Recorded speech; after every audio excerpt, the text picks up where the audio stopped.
Olá, meu amigo, minha amiga, sejam bem-vindos a mais um Portal do José, iniciando mais um encontro para atualizarmos os últimos acontecimentos aqui no Brasil. Nesse mês de julho, que você já deve ter percebido, há uma intensidade menor na cobertura jornalística em relação a temas que dizem respeito ao judiciário e ao poder legislativo. Isso porque esses poderes da República se encontram em recesso. Mas isso não significa que filas não estejam andando. E hoje nós temos fatos muito importantes aqui para compartilhar aqui no nosso Portal do José. Antes de mais nada, quero convidar você que está chegando agora ao nosso portal e ainda não nos conhecia, para que você se inscreva aqui conosco, venha participar das nossas atividades. E nunca se esqueça, tá? Dê seu joinha, o seu comentário. Se puder, se inscreva aqui também no nosso clube de membros, tá legal? Se você gostar dos nossos outros vídeos, compartilhe e recomende também. Então, vamos seguir em frente. Bom, muitas notícias interessantes, tá? TRE caça mandato de deputado federal Maurício Marcon. Cabe recurso ao TSE. Então, o que acontece? O partido do deputado, que você já deve ter visto, é um dos mais virulentos bolsonaristas, né? Dessa ala negacionista, dessa ala estridente. Enfim, o partido dele fez uma maracutaia com a cota para mulheres, né? Aquela história, né? Falsificaram uma série de registros ali para dizer que o partido estava com uma série de mulheres disputando os cargos, como diz a lei, como determina a lei, e isso não aconteceu. Então o partido está sendo penalizado e ele, enfim, entrou pelo cano. A decisão ali é do Tribunal Regional, não é a decisão do juiz singular, não. Então já está julgado no tribunal, vai ter que recorrer para o TSE. Então, muito provavelmente, nós ficaremos livres dessa figura aqui, né? De uma dessas figuras aí que tem ajudado a poluir tanto o ambiente político aqui no nosso país, né? Então, para começar o dia, eu acho que é uma notícia interessante, né? Bom, produção industrial no Brasil cresce acima da média no primeiro trimestre. O levantamento do IED mostra que o país avançou 15 posições no ranking global e obteve 45ª colocação entre 116 países. Bom, isso é uma notícia muito alvissareira, né? Porque mostra que a atividade industrial no nosso país ela está se recuperando. Mas o abismo ainda está muito grande, porque o Brasil passou por um processo de desindustrialização nas últimas décadas muito intenso, né? Enfim, mas a gente só está podendo abordar esses temas objetivos porque nós estamos lentamente conseguindo neutralizar os insanos. Não é por outra razão que nós temos cobrado todos os dias aqui que o Procurador-Geral da República cumpra a sua missão institucional. Ele tem 7 dias, segundo reza o Código de Processo Penal, e uma decisão do ministro Alexandre de Moraes para decidir se ele vai abrir uma ação penal contra o crime de ladrões de joias ou não, né? Se todos serão anistiados já antecipadamente. Bom, isso está sendo um negócio muito interessante porque hoje saiu uma matéria aqui no UOL, na coluna da Carolina Brígido. STF e Polícia Federal pressionam o PGR por denúncia com fartura de provas contra Bolsonaro. Gente, o clima ao redor da Orcrim, ele está o pior possível, porque não tem nada positivo, né, de notícias para essas criaturas. Mas, em dado momento aqui da coluna dela, ela escreve: avalanche de indícios contra o ex-presidente é uma forma de pressionar o Procurador-Geral da República, Paulo Gonet, a apresentar logo uma denúncia contra Bolsonaro perante o TSE, o STF. A interlocutores, Gonet tem dito que não quer fazer isso em meio a um processo eleitoral para não tumultuar ainda mais o ambiente político do país. Senhor Paulo Gonet, isso não é a preocupação do Procurador-Geral da República. O ambiente político no Brasil tem que ser tratado pelo universo político. O senhor tem que fazer o papel que o senhor tem que estar determinado pela Constituição Federal. Porque levarmos em consideração que esse argumento tem algum tipo de lógica, ele tem algum tipo de legitimidade, olha, o senhor vai deixar para apresentar uma denúncia depois das eleições, depois do segundo turno em novembro, e aí quer dizer, já vem um recesso de novo, e daqui a pouco vem mais prazos, e daqui a pouco chega as eleições de 2026, e aí não vai mandar prender o bandido porque estaremos perto de eleição de 2026? Então, peraí, né? Mas ainda bem que nós estamos vendo mais pessoas falarem desse assunto. Esse assunto, quando vem à tona aqui na coluna do UOL, e outros colunistas também estão atentos a essas questões, é um sinal muito positivo, né? Bom, então a gente está tendo essas notícias aqui.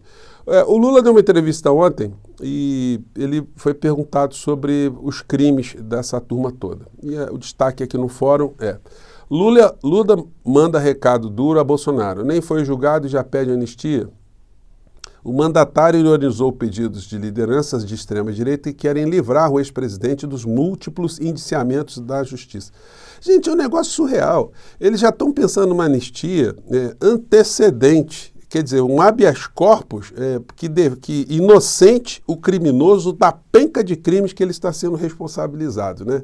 Então, esse troço não tem a menor chance de prosperar juridicamente, porque seria a ruptura de princípios institucionais da República Brasileira. Seria a justiça, seriam as estruturas a inocentarem um criminoso, concretamente criminoso, que fez tanta coisa contra o nosso povo, né? Então, a gente vai ficar cada vez mais vigilantes em relação a isso, né? Bom, uma notícia aqui que diz respeito aos nossos vizinhos também, que é importante a gente trazer aqui para contextualizar coisas que acontecem no Brasil para comparar com outras nações, né? Lula orienta embaixador brasileiro na Argentina a mirar em relação diplomática e comercial, mesmo após troca de farpas com Milei. A abordagem do UOL, do Jamil Chad, que é mais precisa, diz o seguinte: cartão amarelo, o governo Lula mandou um sinal de alerta para Milei.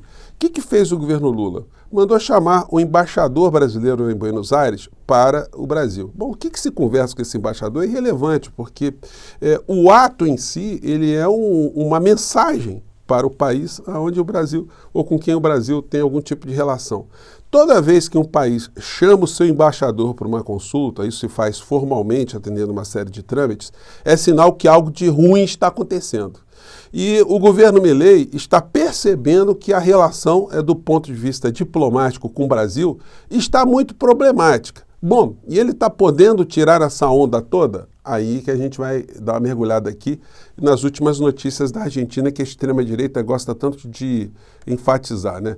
Vejam o que o Fundo Monetário Internacional está dizendo sobre a Argentina. Vamos lá. Es alerta económica. El Fondo Monetario Internacional empeora su pronóstico para la economía argentina, que dice, y hay varios datos que va a repasar Nazarena, que este año va a caer más de lo que estaba previsto, NASA. Sí, en realidad, digamos, esta información se da a conocer en el marco de una... Aqui está no rodapé, né? O organismo estima que a economia irá cair 3,5%. Gente, vocês vejam só, já caiu já no último exercício e vai cair mais 3,5%. A destruição na Argentina está gigantesca. E é esse o modelo que essa gente gostaria de trazer aqui para o nosso país, né? Mas não vai dar não, né?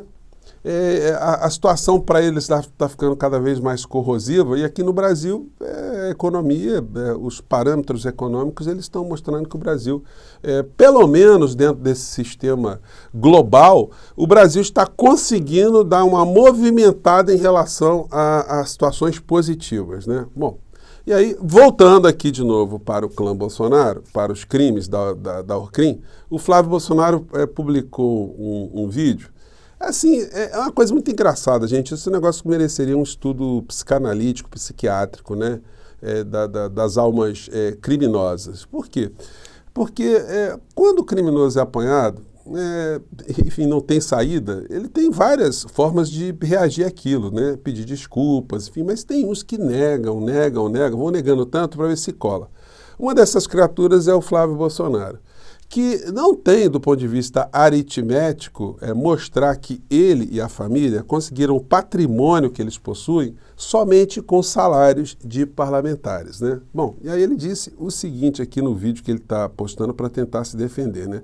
E não tem nenhum bolsonarista defendendo o Flávio Bolsonaro não, tá? Vocês podem percorrer todos os canais. Ninguém diz o seguinte: o Flávio Bolsonaro é um cara correto. O patrimônio dele só veio com dinheiro do suor do trabalho dele. Não tem que diga isso. Então, senhor Flávio Bolsonaro, quando o senhor fala alguma coisa para os bolsonaristas, de uma maneira geral, saiba o senhor que tem muita gente que olha para o senhor, né, e fala o seguinte: o filho é desonesto, mas o pai é diferente, né? Será? Ele publicou o seguinte, vamos acompanhar aqui. Não andava somente o meu caso aparecer na imprensa como se tudo fosse culpa minha. Exatamente ao contrário. Eu consegui provar, depois de revirarem a minha vida do avesso, que meu patrimônio é compatível com a minha renda, que não absoluta... Olha só, senhor Flávio, o senhor não provou absolutamente nada, que o processo do senhor foi interrompido e foi arquivado por uma tecnicalidade. O Tribunal de Justiça entendeu que o processo não podia ter começado com juiz singular, tinha que ter começado no tribunal.